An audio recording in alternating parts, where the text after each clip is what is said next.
Spring is in the air, the birds are singing, the early spring flowers are out and the buds are swelling. I've got lots of great ideas on how you can make the most of your garden.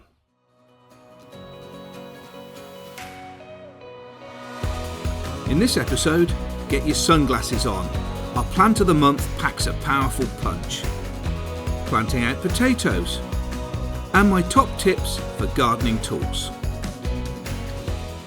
Welcome to Step by Step Gardening with me, David Domoney, here at Blue Diamond's Bridgemere Show Gardens.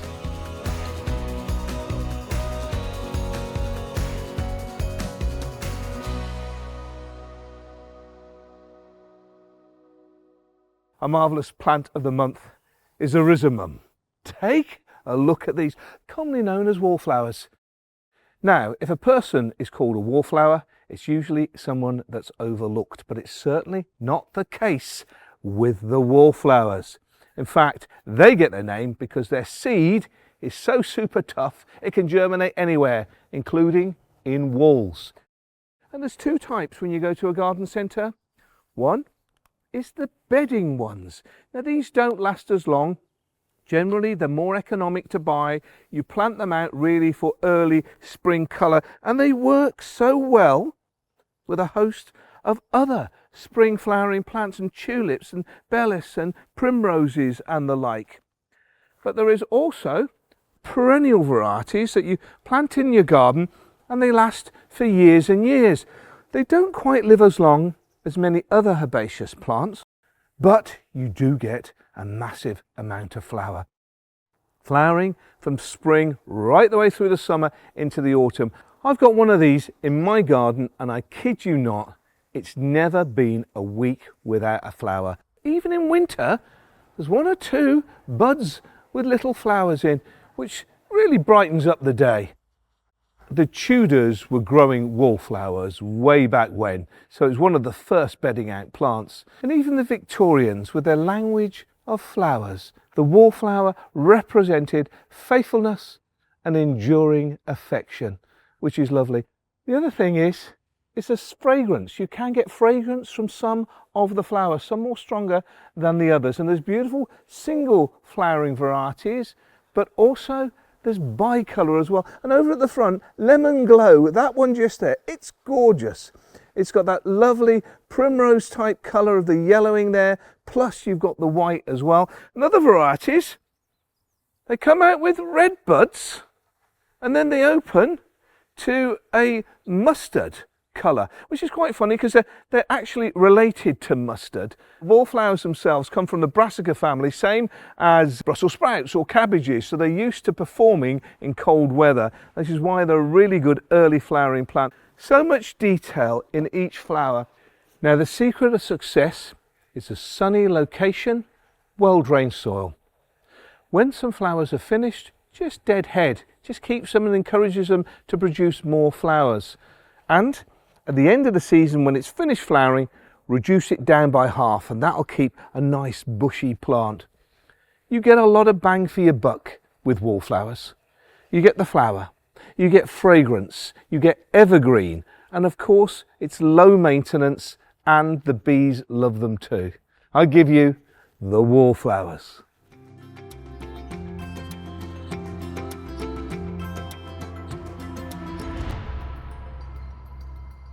So now you know a bit more about the wonders and length of flowering of wallflowers. Put your sunglasses on because I'm going to plant up a really bright, colourful spring container to put a smile on your face.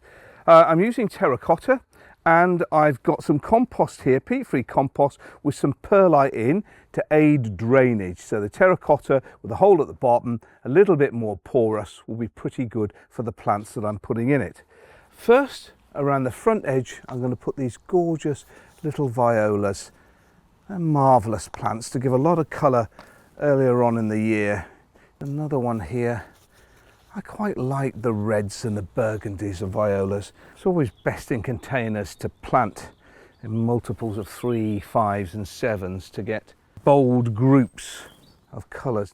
Now I'm just going to nestle this tulip here to look as if it sprung up between the violas. So the effect is as if they've just come up from the base of the ground. This is another beauty. Look at the amount of buds in there. A member of the Primula family as they herald spring. Now they are going in quite tight.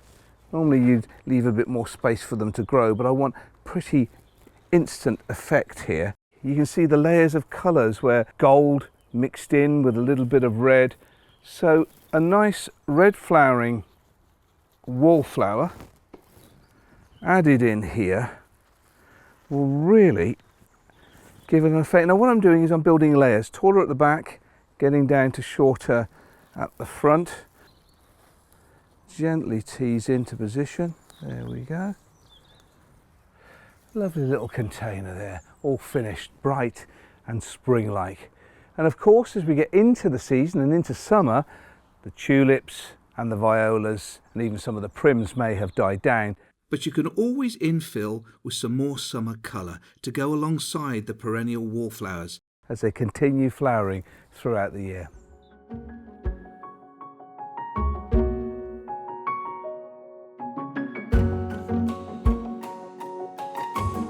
Spring may be early for a lot of fruit and veg, but March there is one star of the show, and that's rhubarb.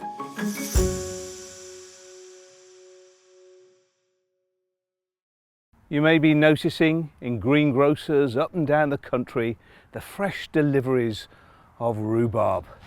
Oh, you've got to love it. Rhubarb crumble. The flavour is fantastic, and it's also a very easy crop to grow, and you can plant it in March. Now in the borders here, the leaves are just starting to emerge. Lovely crinkled leaf with a beautiful red stem. It's a really good permanent resident in the grow your own area, because unlike cabbage or lettuce or many other vegetable plants that you have to replant every year, your rhubarb becomes a permanent addition, getting bigger and producing more stems and leaves every year. Now you can get a variety of different ways that you can buy your rhubarb, and it's all about price and patience. You can of course buy them in seed form, but it does take a little time to germinate, and then you have to pot them on mature before you plant them out.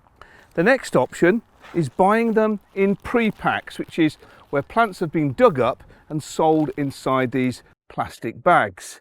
But they also take a little time to establish, but not as long as the seed. The next way to buy them in containers. Now you can buy smaller plants like this one here in a pot, or bigger ones here, but obviously they're more money, but because they're slightly older and pre-grown into the containers, it does get off to an earlier start. I'm actually going to plant in here some of these pre-pack varieties. It's always best when you're shopping to take a close look, because there are some varieties that are a little early, like this one here, Timperley early, bit of a giveaway, and there are some that are slightly later, and there's also different flavours as well, so do your research. You rip open the back, and as you can see there is a young plant. Look, its leaves are almost popping out of the top. This one is red champagne. Be very careful as you take it out, because the foliage and the roots are obviously connected, and you don't really want to separate them. There we are. That's pretty much what you get. A strong, thick root there, or a crown as we call it. It's the top of the root. And then there's foliage already growing from that. Rhubarb likes a sunny spot in a well-drained soil. Dig a small hole and enrich the soil with well-rotted manure. Then carefully plant the crown, making sure the soil level is the same as the base of the stem. The secret with rhubarb is never cut off all the leaves so you can harvest the stems. The leaves are playing an important part. You need the leaves because the leaves are taking in the sunlight to be able to photosynthesize and help the plant produce food for itself. So even if a plant is fully established, never remove all the stems to eat, so it can help the plant grow. And when you put a young plant in, I wouldn't harvest anything for a year or two. Let the leaves help create the energy to send out roots, get established, so it can be a permanent resident in your veg borders. In spring and summer, if flower stems appear on your rhubarb, these should be removed at the base to prevent them weakening the plant. And take care when harvesting your rhubarb. Only harvest pink or red stems, and do not eat the leaves as they're poisonous. Stems are the tasty part of the plant. And there we are, a little rhubarb plant. Now some people force rhubarb. Now the term forcing rhubarb is to encourage the plant to put up younger, earlier stems, and you can either use, like this here, a little rhubarb forcer. If you've got bigger rhubarb, you can make your own, like I've made here, out of some pots. And what you do between January and December, cover over the top of the rhubarb crown, and what that does is a couple of things. It keeps the crown area slightly warmer and it blocks out all light. So when the plant is warmed up and it's ready to send out leaves to be able to start photosynthesizing, but it's in the dark, it sends them to grow up even faster. So instead of having the traditional more red stems, they're more pinkish and they taste sweeter. But you'd only really do this for a rhubarb plant that's well established, and you let it rest in between years because it does take a bit of energy out of the plant itself. But this little rhubarb planted in here will be here for years and years. Now the question is, rhubarb crumble. I absolutely love it.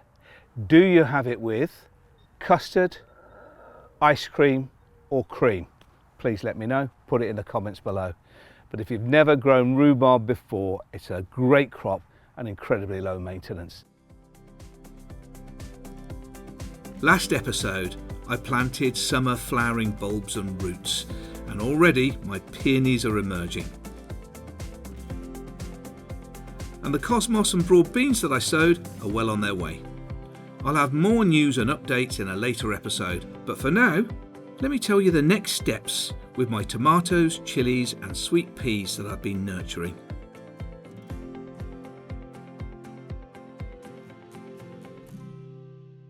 And here are the tomatoes. Take a look at those. From seed to young plants. And as you can see, these are the juvenile leaves that were sent straight up as the seed germinated to gain some light, to create energy to grow. And these just here, slightly different shape, are the traditional tomato leaves. Now these are the ones that are going to grow as the plant grows. These younger ones here, they just fall away. Now as they've all germinated together, they'll start to compete with each other. They're after moisture, they're after food, and they're after light. So what happens is they can get a bit leggy as they reach up towards the light. So this is the process where we take the seedlings from the seed tray and give them their own pot. It's called pricking out, and it's an easy process to do. You need your pencil again, very useful. The secret is to put the pencil in and lightly loosening the soil like this so you don't damage the root. Handling never by the stem, always by the leaf. That way it's the easiest way to handle it, because if the leaf comes off, the plant can grow another one, but if you snap the stem, it's gone. And there you have it, a little tomato. Its own root system, stem and leaves, all from that very tiny seed. Isn't nature marvellous? Now I'm going to transfer it to a pot here with some peat-free compost. I suspend it slightly in the air, grab hold of some compost. Doesn't matter if it's being planted slightly deeper than it was growing in the seed tray, because slightly deeper will make a bit more of a stable plant. Certainly if you've got seedlings that have got a bit leggy, it helps them if you plant them slightly deeper. It can initiate extra root growth. And then lightly with your fingers, just press in. Don't press in too hard, you don't want to damage any of the roots. And there you have it. One little seedling in its own pot. It's not going to stay in there long, just enough for it to grow and develop a root system, and then it's ready to plant out for the next stage. Water lightly, and they're ready to pot on when the roots fill the pot. It's the same method with chilies. Grab by the leaves and transfer them into a decent sized pot with peat-free compost. Make sure the stem is planted at the same depth as it was in the seed tray. Chillies can be more susceptible to rot and damp. Now with our sweet peas, have a look at that. Whole load of them germinating. Now if you remember, sweet peas don't like having their roots disturbed, and that's why we've grown them in these long containers. As you can see, there's a root just there on the side, and when that's completely full of roots and there's a decent head, that's when they're ready to go into the next pot. And these containers flip open so we can take the root and the top of the plant out without disturbing it at all. There is something else you can do that helps them become more of a bushy plant, and with more stems obviously there's more flowers. So when they reach about 10 centimeters, you just need to pinch out the top, and if you pinch out the top, the lower, where the lower joints are, send out more branches and it becomes a bushier plant. And it's simple, you just take your fingers down to the next joint and just pinch it out like that. You only do it once, and it's usually when it gets to about this sort of height. Pinch them out for bushier plants. There we go. And in a future episode, I'll take the sweet peas and the tomatoes and the chilies onto the next stage as you join me through the growing process. I have a competition for you. We've got £50 of gift vouchers up for grabs, and we're giving away 5 gift vouchers, each worth £50, and entering is completely free. Click on the link in the description and leave a comment below on the gardening topic you'd like me to cover in a future episode. Open to UK residents only, closes on the 1st of April 2026 at 11:59 PM. Terms and conditions apply.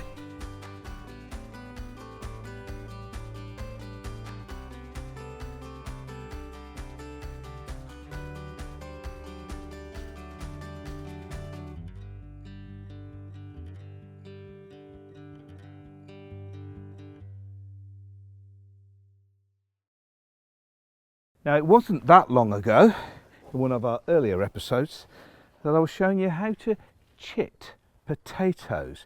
Now the process of chitting is buying packets of seed potatoes from the garden centre and then getting them off to an earlier start. So I put them in egg boxes into a brightly lit windowsill that's quite cool. And what's happened is the potatoes have woken up and created these shoots just here. Now you don't really have to chip potatoes. You can plant them straight into containers or straight into the ground. But if you go through this process of chitting, you get them off to an early start. They emerge earlier and you can get some crops earlier too. So these now are between 1 or 2 centimeters, and that's how you know that they're ready to plant. If you haven't got an allotment or you haven't got a space in your own garden, you can still grow potatoes in a dustbin. I kid you not, it's just like a giant container. If you put drainage holes at the bottom, they're very easy to produce your own crops. Or you can buy special bags which have drainage holes in them and are ideal to grow a good crop of potatoes. So you can grow them on a balcony, on a patio. You could give one each to the kids and get them to grow their own vegetables. That's always a good start. Get them interested in the plants before they even land on the plate. And growing them couldn't be easier. Now, what I've got here is some John Innes number 2 mix, and I'm going to just at the bottom of the bag put in 4 centimeters. Now, the John Innes compost, this is number 2, has been particularly formulated for growing plants in containers. It's peat free and it's excellent for spuds. Just spread it around in the bottom there, and I'm going to plant straight on top of that. You may say to me, hold on a minute David, you're planting them right down the bottom there. Surely they should be higher up because roots grow down. Well, don't forget, potatoes are roots and they're going to be growing up. Now you can plant anything between 3 and 5 potatoes. It doesn't sound a lot, but bear in mind these potatoes I'm planting are mother potatoes and they're going to be producing a lot of babies, so you don't want it too cramped. And I say between 3 and 5, obviously it's 3 if they're super big, and it's 5 if they're smaller.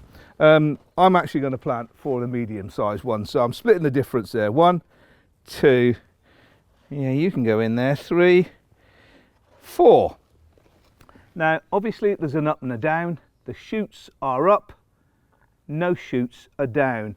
And when you push them into the soil, just give them a light twist just to bed them in. 1, evenly spaced. 2, you can go in there. 3, 4. Next, I'm going to put another 6 centimeters of compost in just to cover them over. Now, they will start to grow, and pretty soon you'll see the shoots coming up above the compost level. And when they've reached about 7 centimeters, put more soil in over the top. What happens is the shoots grow through the soil, and then you mound more on. It grows through again, more on. As it gets to about 3 centimeters from the top of the bag, stop and just let them grow. And by mounding it up, it does several things. 1, it keeps the foliage away from the potatoes, and they're less likely to become green, and you've got great tasty spuds. Secondly, of course, it will protect against any late spring frosts. And third, as the plant is growing up, it's creating more space and more side shoots to produce more potatoes. Therefore, you're getting a much better yield. They need to be placed in a sunny position and kept moist, not waterlogged, but a regular supply of constant water. That way the spuds will start to swell. Now you may say to yourself, how am I going to know when the potatoes are ready because they're under the ground? Well, they tell you. Round about June time, they'll burst into flower, and that is the perfect time to harvest your spuds. As soon as the flowers appear on the foliage, you can cut off all the leaves, put them in your compost heap, and tip out and harvest those tasty spuds. Nothing beats homegrown potatoes.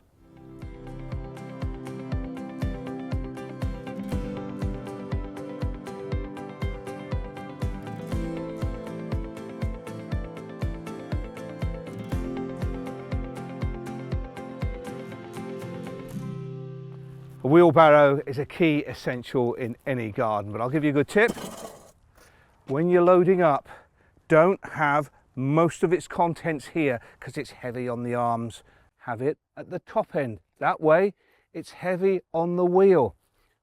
And another tip, face it in the direction you want to be going to after you've filled it up. Because if you fill it up and then have to turn round, it's a bit awkward when it's heavy. Wheelbarrows are one thing, but if you've ever felt overwhelmed by the choice of gardening tools on offer in the garden centre, here's my Cultivation Tools Masterclass. Whether it's for planting or propagating, all gardeners have their favourite tools. And at Bridgemere Show Gardens, it's no exception. So my first stop is to see what Bernard, the head gardener here, recommends. Do you know something, Bernard? Out of all the gardens here at Bridgemere, this is one of my favourites. I think most of the customers think the same. They do. It's not just about the building, because you've got a bit of grow your own over there, and you've got the beauty of the cottage garden here. The cottage garden has been here since 1988. It may look quiet now, but in summer it's a riot of flowers, fruit and vegetables, and the bees and insects love it. But being a cottage garden, low maintenance it is not. And the first tool Bernard likes to use is the garden rake. You're starting with the paths. What are you doing here? Generally a tidy up. It's a rake I use for doing pathways, and we also use it for taking the moss out of the lawns. When you're doing gravel, with it being the springtime, you can rake the gravel, and it'll instead of raking the gravel up, it'll just pass through it, and it'll take all the rubbish with it. And the other thing, when you're doing a lawn, to get the moss out, you can put a bit of pressure on, and it'll actually flex and makes a much tidier job than if you use a normal rake or to try to do it with a garden rake. Very useful piece of kit to have. Springtime garden rakes are perfect for cleaning, maintenance and light surface cultivation. But if you're working on soil, well, it's a different rake you need. This is a piece of ground we've already prepared. So yeah, just use a garden rake on here, just to level it all out, keep it nice, flat and nice and even. With it being a rigid rake, when you get big lumps of soil, go nice and gently, and break them all up, make it nice and ready for planting. It's a completely different style rake to the spring rake that you were using for paths because it's solid. Completely different to the lawn rake. So yeah, doesn't flex at all. Fixed-tine garden rakes are stronger and better for heavy-duty tasks that need a bit of muscle. When it comes to weeding, then what you need is a hoe. The tool we use most is the cottage gardener's best friend is the hoe. It saves a lot of work. And there are different types of hoe. You've chosen the Dutch hoe. Yeah, I've always had a preference for Dutch hoes. You've got to try and keep it flat so you cut the weed off, not dig it. And tell me, because there's a slight bend at the end, that's to keep your back straight, so the angle of it's just right. It also helps to keep the hoe flat, because the last thing you want to do with the Dutch hoe is start going down into the roots. There are many types of hoe, but the Dutch one is really useful for keeping perennial and annual weeds at bay. Other than weeding, there's cultivating. Lots of digging, lots of ground preparation. Show me what you do. Spring is the time to dig over your beds and prepare the soil for planting, and that's where spades and forks come in. This is a bed we're just going to prepare for spring.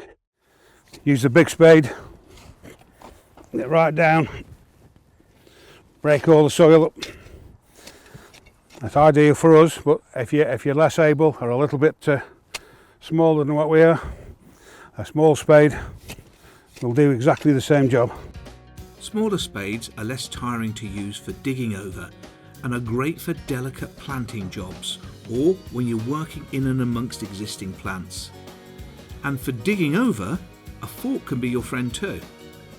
Basically do exactly the same job as a spade. They'll just spin it over and break it all up.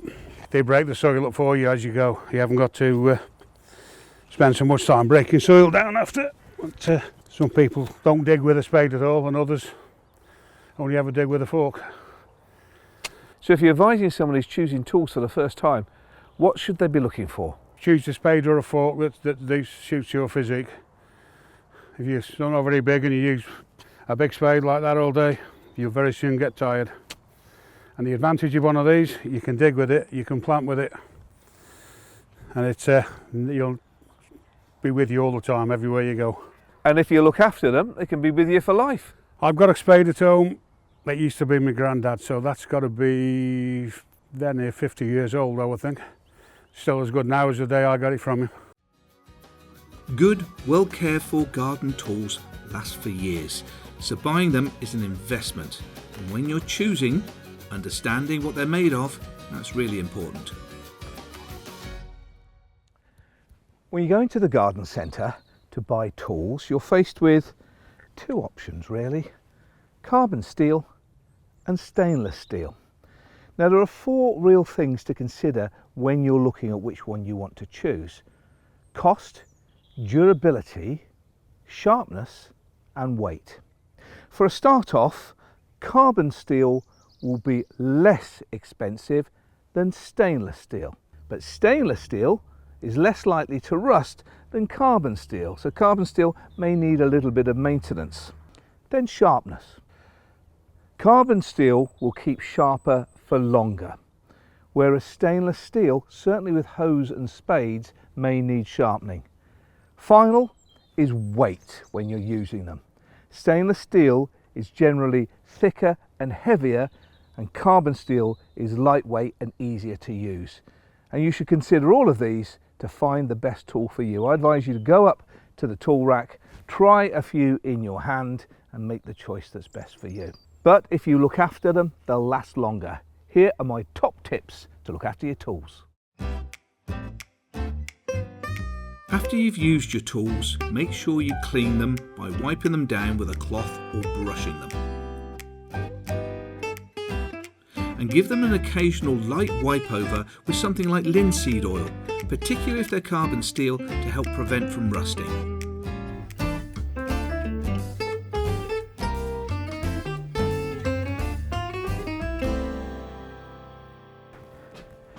And the final thing to do is to keep your tools sharp, certainly spades and hoes. First thing you want to do is to give them a clean. Any rust, any dirt, it's easy enough with a wire brush, a lot easier with a clamp or a vise. By securing it in position there, it enables you to be able to use the brush with a little bit more force. Start with any rust spots that you may see and give them a good brush.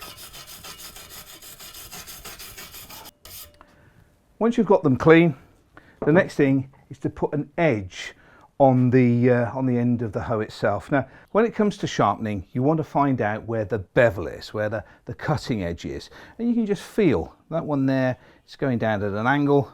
If I feel this side, it's quite flat. So I know the blade or the bevel is just here.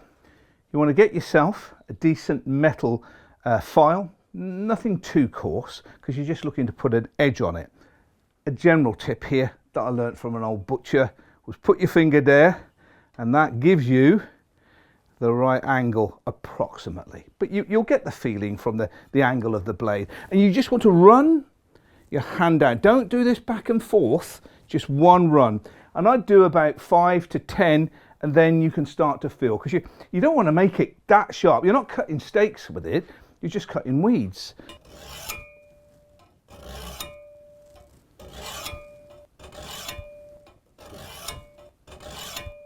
And then come round here and you'll have some burrs just on this side, and you can just take the burrs off, and it's simple as that. Look at that blade there. Oh, you weeds, watch out. And that'll make the job of hoeing so much easier. So it's worth spending some time to protect and maintain the tools, because you can have them for years. Well, that's it for this episode. An April episode will be out shortly. I hope you've enjoyed it. If you did, please give it the thumbs up. And why not subscribe to my channel for more great free content like this. And if you turn on your notifications, I'll let you know when the next episode is available. Thanks for watching. Enjoy your garden.